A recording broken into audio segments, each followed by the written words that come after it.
Now we are crossing over to Ruiru in the county of Kiambu. This afternoon, President William Ruto broke his silence over the Shakahola massacre and says the perpetrators should be jailed. My colleague Timothy Kipnusu has been with the president for the better part of the morning hours to this afternoon. Kipnusu, what updates do you have for us this as the president attended the passing out parade ceremony in Ruiru? Good afternoon, Kipnusu.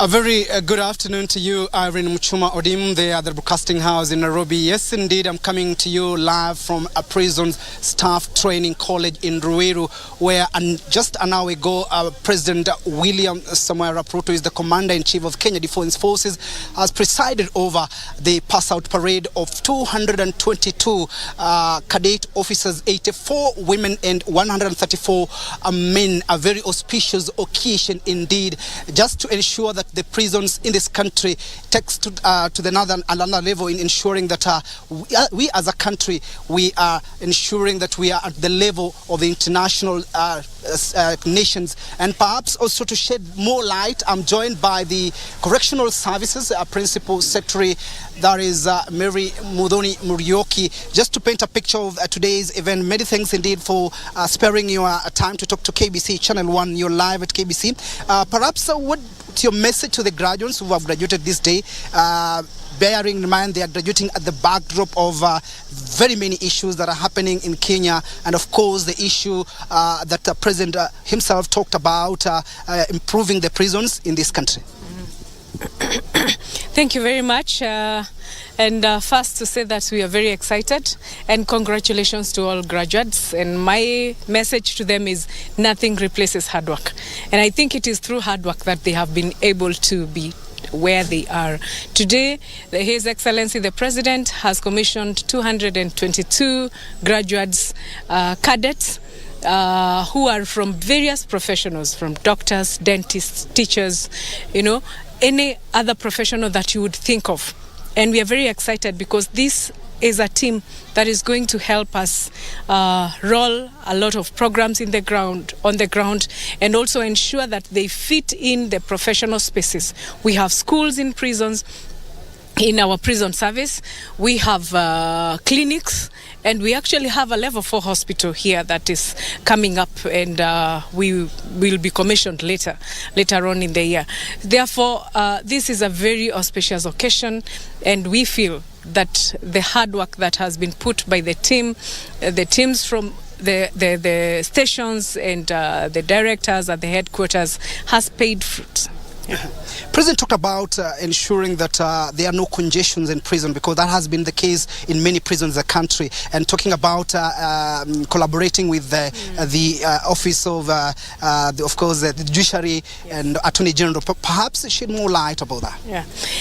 The issue of congestion in our prisons, of course, is going to be a sort of a tripartite engagement, where we will have to engage other stakeholders. The Judiciary has to play a part. The AG has to play a part in all this. And already the Judiciary is working with us through the community service orders.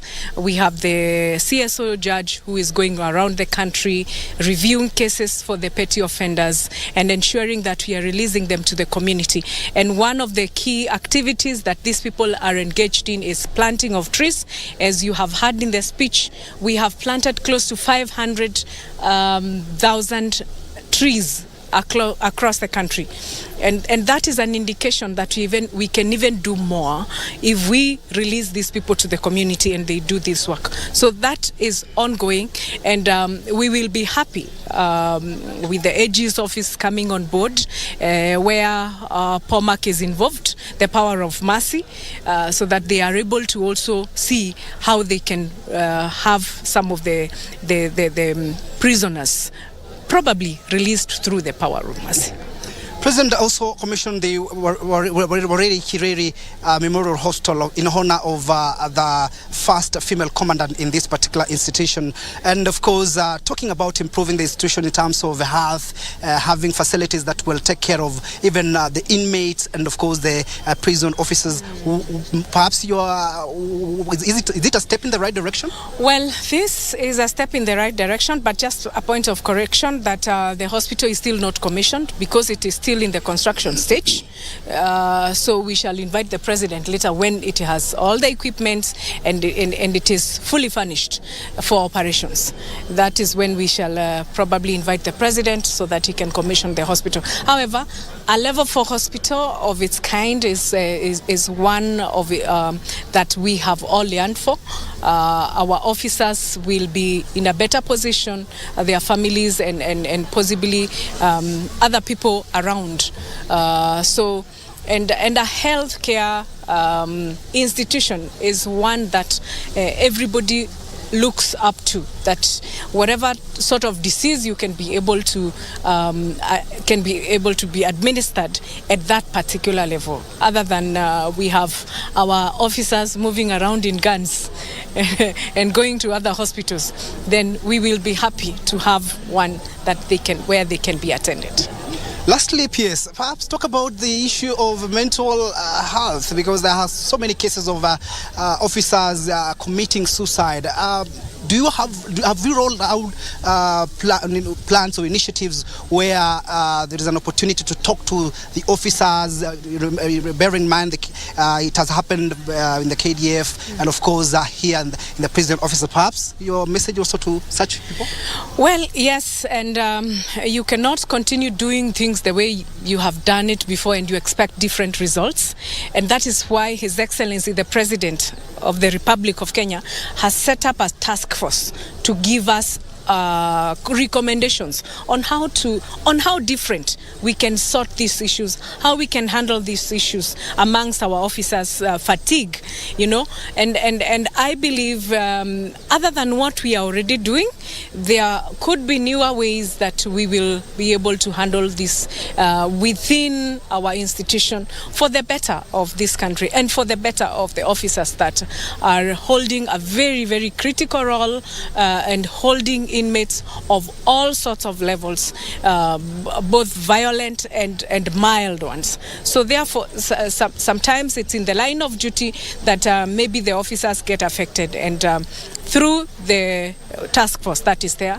we have already remitted our proposals around it, whether it is on budgetary implication that we may have to add into that particular voted, then that is the way we will go, depending on the recommendations that we will be given. And again, also, particularly, you have heard the president talk about the prison enterprise fund, the prison enterprise, and prison farms, whereby we are working into mechanizing the farms and ensuring that we are modernizing our equipment in the enterprises, in the industries.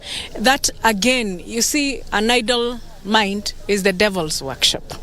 Therefore, with the cadets that are in place being professionals, they are going to assist us, even engage other officers into getting trained into some of these areas, either in the farm, learning on the new ways of farming, through drip irrigation, and also learning newer ways and better ways, rehabilitative programs that can help both our inmates and the officers.